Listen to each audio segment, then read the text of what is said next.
unas palabras delante de ustedes. Quisiera disculparme primero porque no hablo portuñol, así que voy a hablar un castellano bien tradicional, y segundo también porque soy abogado y los abogados tendemos a veces a complicar las cosas y no a facilitarlas. Entonces, quería exponerles un poco los antecedentes de lo que es la nueva ley de consulta en el Perú, especialmente antecedentes globales y regionales, ¿no?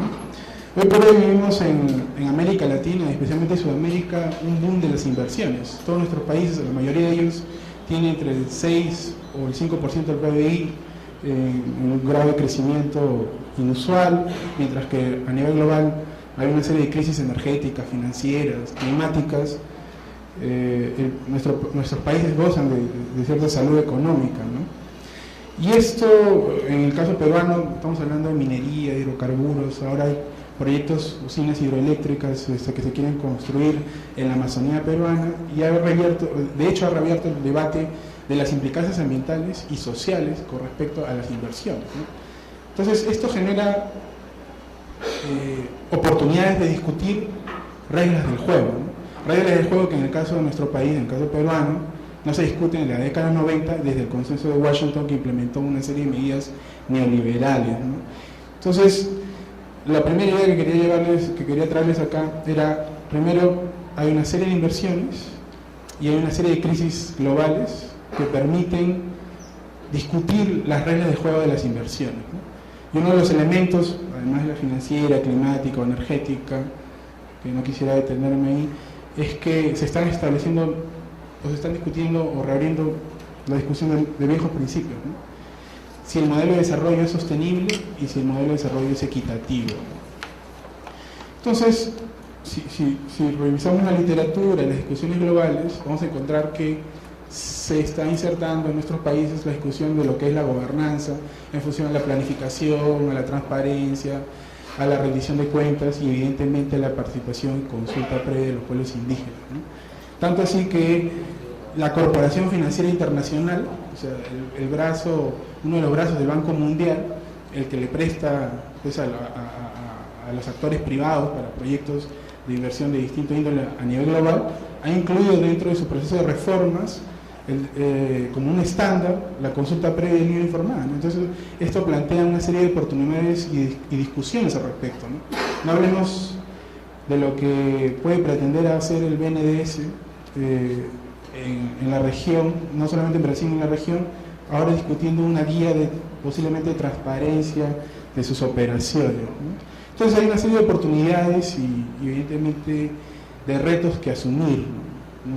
No todo brilla, ni todo es bueno, pero al menos hay que identificar cuáles son las oportunidades que tenemos hacia el futuro, ¿no? También, bueno, no me voy a detener lo que ya dijo Víctor con respecto a la jurisprudencia de la Corte, ni a las recomendaciones de la OIT, por lo menos en su etapa anterior, ¿no? Pero lo cierto es que nuestros países, y acá traigo este trabajo interesante que hizo recopilación Bartolomé Clavero, tienen un discurso y una práctica de subalteridad, ¿no? Si vamos a la historia de las constituciones, vamos a ver cuál es el tratamiento que se tiene sobre los pueblos indígenas, ¿no? Tribus errantes o naciones de indios bárbaros que podían ser reprimidos si sus hostilidades nos obligaban a otra cosa, o protegidos con toda la humanidad y filosofía que demanda su actual imbecilidad, ¿no? Es un discurso de subalteridad, un discurso evidentemente que trata de inferiores a los indígenas, ¿no? Al indio, en el caso constitucional peruano, ya sea de la Gran Colombia o de Ecuador, ¿no? La constitución fundante, ¿no? Habla que los indígenas son una clase inocente, abyecta y miserable, ¿no? La constitución venezolana plantea la extirpación de las idolatrías, y la brasilera del 34 dice, ¿no? Una competencia de la Unión es legislar para la incorporación de los indios o los silvícolas a la comunidad nacional, ¿no? A la civilización, esta idea de desarrollo que se mantiene en esta tradición modernizante entre lo liberal y evidentemente lo criollo conservador, ¿no? Y esto, yo lo traslado, son 180 años de historia republicana, lo trasladamos a la vida actual y sobre todo en la actividad económica, en la actividad extractiva, se plantean esos discursos de manera clara y tangible, ¿no? Le señalo lo que dijo el presidente Alan García en su artículo El síndrome del perro hortelano y después en una entrevista que le pueden bajar en YouTube, ¿no?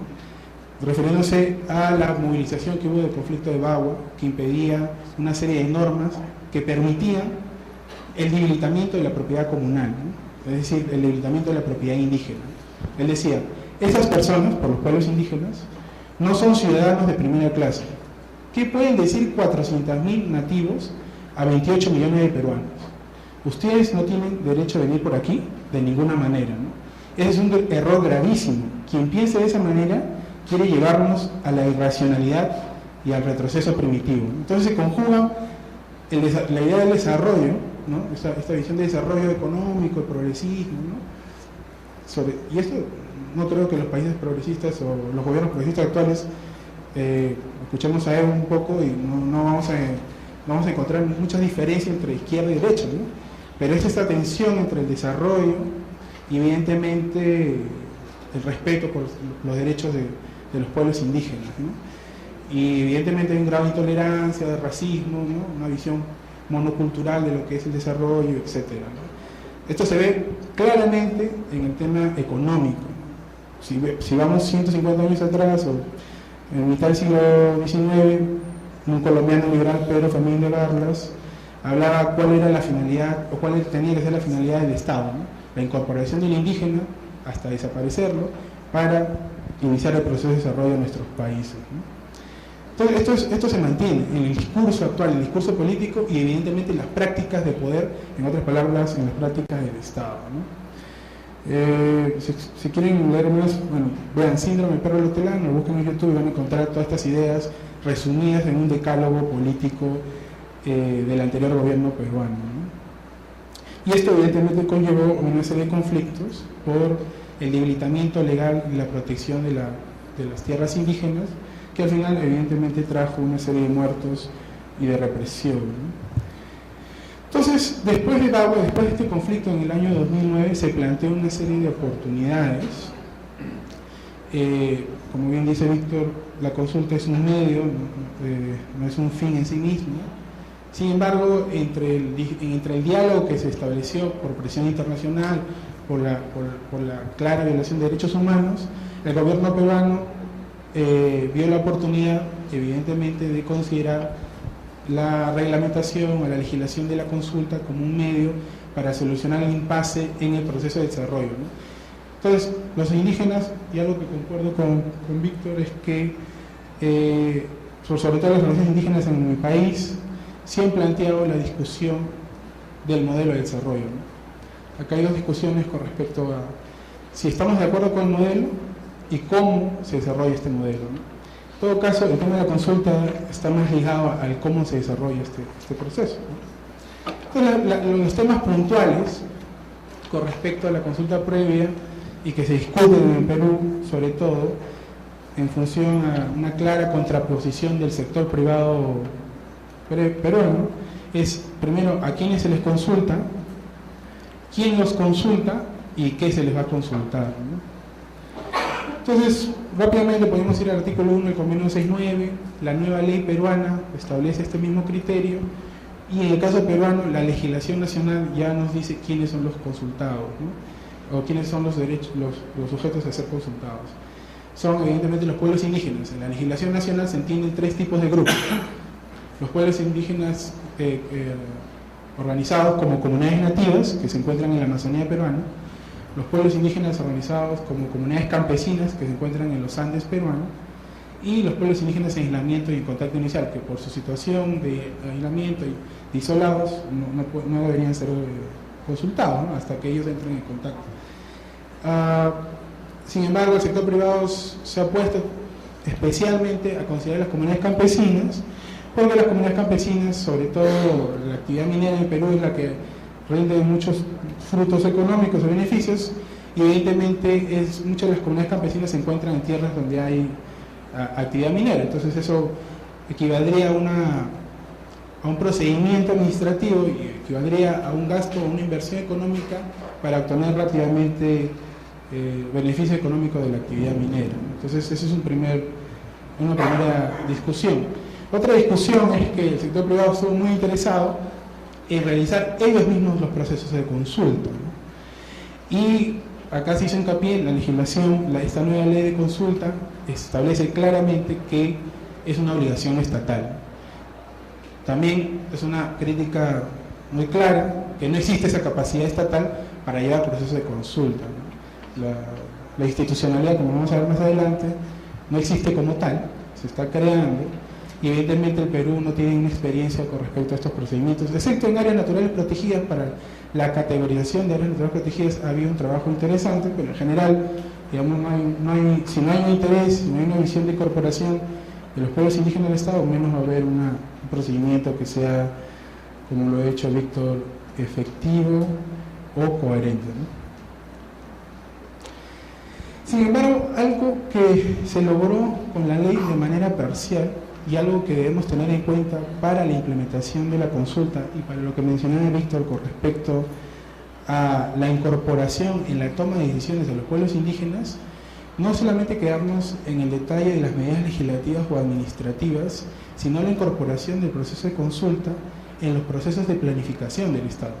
Evidentemente hay procesos más formales y menos formales, ¿no? Cuando llega un empresario, llega una persona, hoy sí, hay que hacer un acuerdo, sí, me das la concesión, bueno, ese proceso informal va a ser imposible de realizar una consulta, pero hay procesos muy formales, a veces hasta con aprobación normativa, con aprobación de una norma de por medio, que permite la posibilidad de realizar la consulta.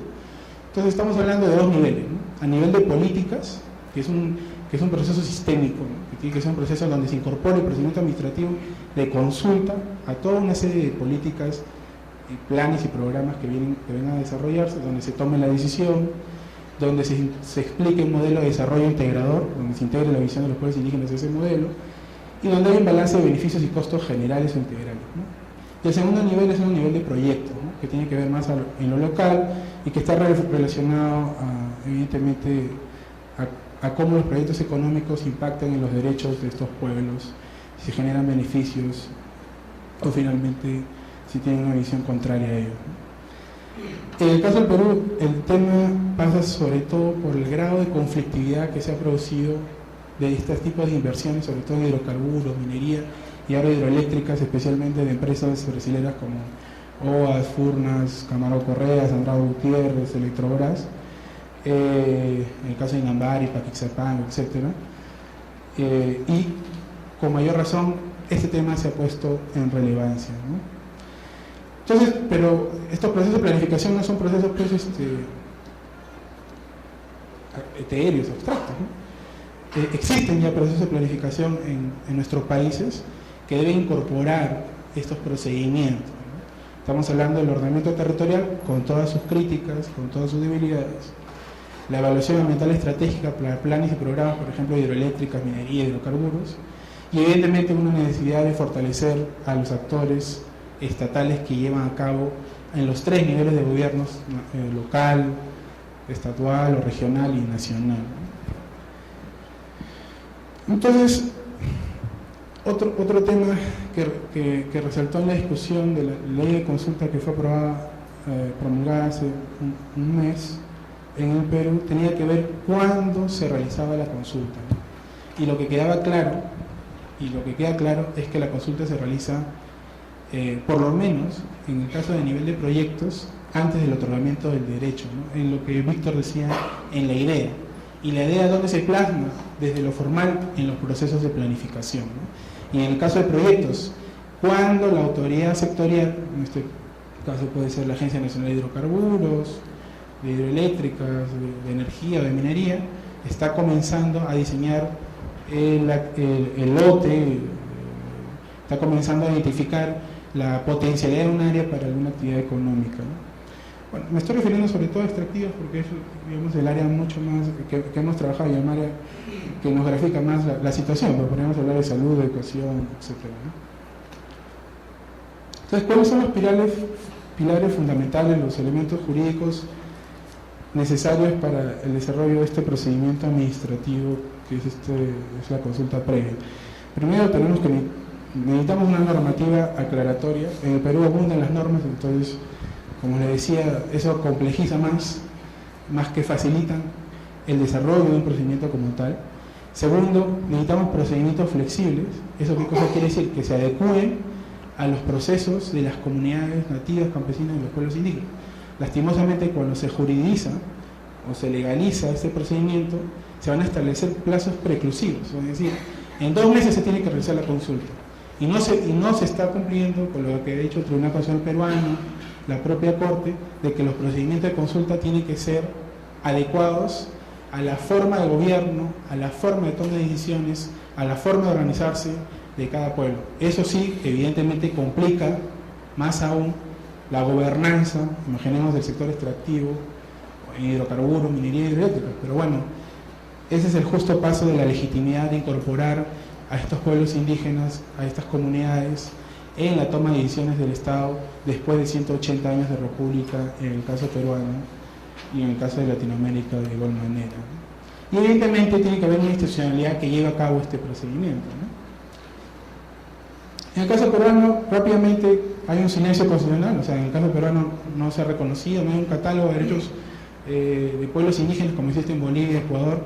Quizás eso sea bueno para, no como el caso de los bolivianos o ecuatorianos que paran incumpliendo su normativa constitucional, pero en todo caso también sería importante tenerlo en un momento, ¿no? A nivel constitucional, sobre todo normas efectivas o más rigurosas. Ya viendo el caso peruano en concreto, en esta coyuntura del último año, primero, como muchos de ustedes deben conocer, la ley de consulta peruana ha sido aprobada recientemente. Sin embargo, adelantándose por presiones de la OIT, por presiones del propio Tribunal Constitucional y del sistema interamericano, el gobierno peruano desarrolló un reglamento de consulta para actividades minero-energéticas que sería bueno comentar el día de hoy, y también con ayuda del Servicio Forestal Americano, dado el interés y una de las obligaciones del Tratado de Libre Comercio entre Perú y Estados Unidos de implementar un anexo, ¿sí?, un anexo forestal. ¿Me están entendiendo o estoy hablando muy rápido? ¿Está claro? ¿Bueno? Ya. En el caso de la ley forestal que ha sido recientemente aprobada, se desarrolló un proceso de consulta ad hoc especial para esa ley forestal sin ser aprobada la ley de consulta propiamente, con el apoyo del Servicio Forestal Americano, que tenía interés de que entrara en vigencia el Tratado de Libre Comercio entre Perú y Estados Unidos, porque el Tratado de Libre Comercio entre Perú y Estados Unidos incluye un anexo con respecto a la protección de los bosques amazónicos o de los bosques tropicales, ¿no? Entonces se desarrolló un proceso ad hoc que, bueno, hay que sacar lecciones aprendidas de lo que sucedió en ese proceso especial, ¿no?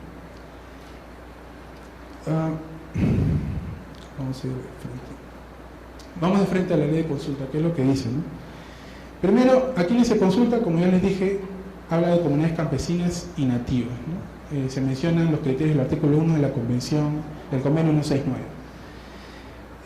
Pero hay un tema que es casi como una trampa con respecto al tema de la identificación territorial, que ahora les voy a mencionar en un momento, ¿no? ¿Quién los consulta? Acá una debilidad de la ley es cada sector, es decir, el sector de salud, el sector de educación, el sector que está encargado de energía y minas, son los encargados de desarrollar el proceso de consulta. Entonces, este sector es el que identifica a los pueblos indígenas que van a ser consultados, y este sector es el que identifica la medida legislativa y administrativa.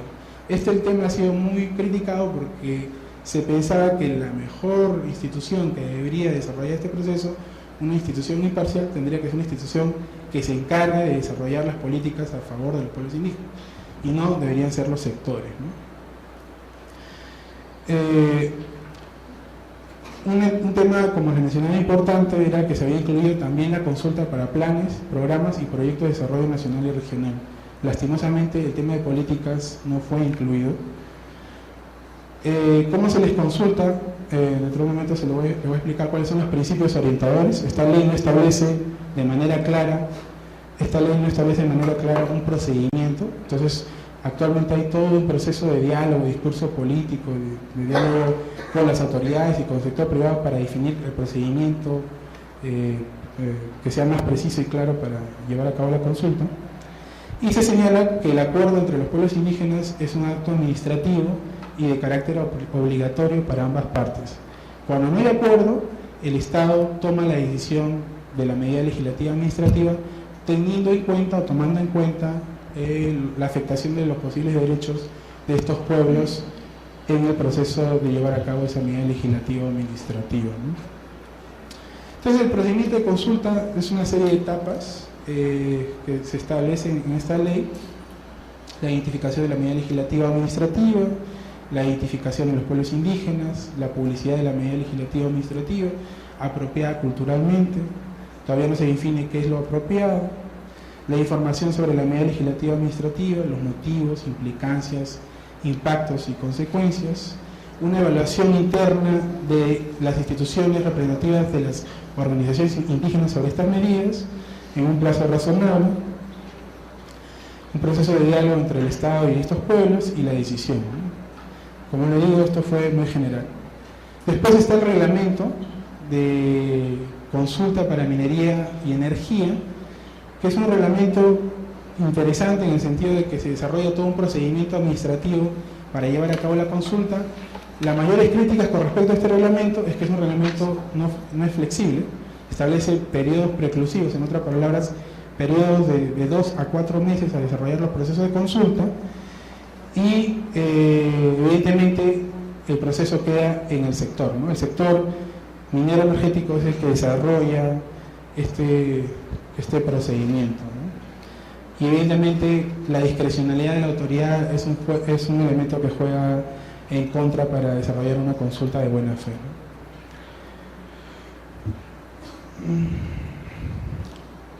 Para explicarles un tema, ¿no? En el caso de una hidroeléctrica, lo importante de tener en cuenta es que debe ser una institución muy aparte de la autoridad sectorial. Acá es una resolución ministerial que señala el desarrollo de un proceso de consulta en un espacio que es en el sur peruano, en el caso de la empresa hidroeléctrica de Gasur. El proyecto es Inambari. La hidroeléctrica de Gasur está compuesta por OAS, Furnas y Electrobras, y lo que señala la autoridad es que se debe realizar el proceso de consulta, ¿no? Y es un acuerdo que llega con la población local. Lo que no le ha dicho la autoridad a la población local, que la consulta se aplica para comunidades campesinas o nativas, y la población local que estaba siendo afectada por este proyecto no estaba constituida en comunidades campesinas o nativas. Entonces se estaba burlando un poco de lo que sucede. Entonces, tener una institución que garantice efectivamente el desarrollo de la consulta es esencial, pues la autoridad sectorial no es garantía de ello, ¿no? Finalmente, otra crítica importante es que no existe una institucional fuerte, capaz para llevar a cabo el proceso de consulta, ¿no?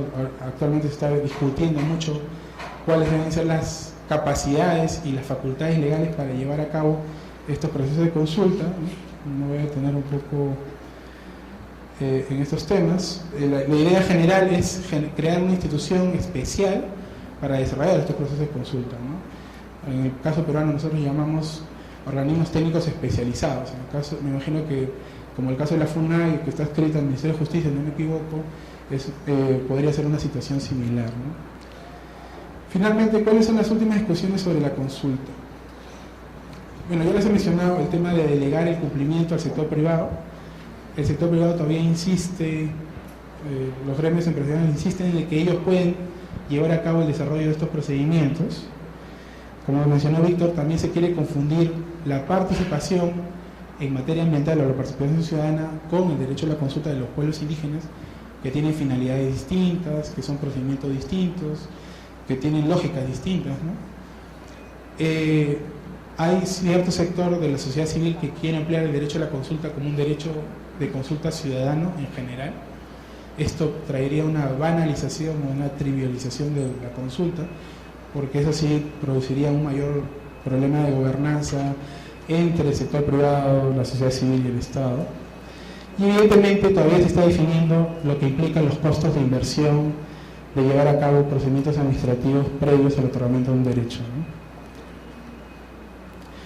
Y como también decía Víctor, quería referirme a ello, hay una agenda pendiente, ¿no? Una agenda de fondo, una agenda que las organizaciones indígenas han estado impulsando y que no se pueden olvidar y llevar a cabo, ¿no?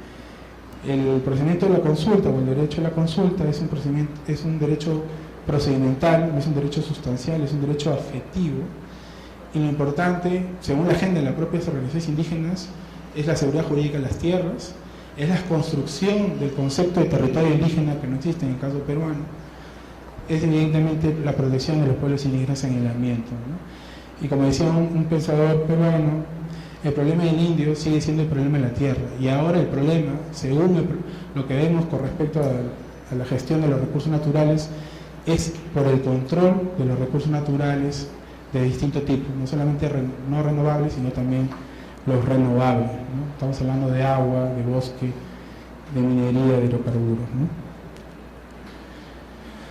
Entonces, finalmente, para terminar, hay algo que debemos tomar en cuenta desde una perspectiva política, que la consulta en nuestros países plantea una nueva regla del juego con respecto a las inversiones, pero sobre todo con respecto al modelo de democracia representativa en que vivimos, ¿no? Incluir un procedimiento para la aprobación de una ley que solamente beneficie a un grupo de personas, a un grupo de ciudadanos, es generar ciudadanía diferenciada, ¿no? Y eso, como hemos visto en las declaraciones del presidente Alan García, es decir, contra la regla democrática de la mayoría, ¿no?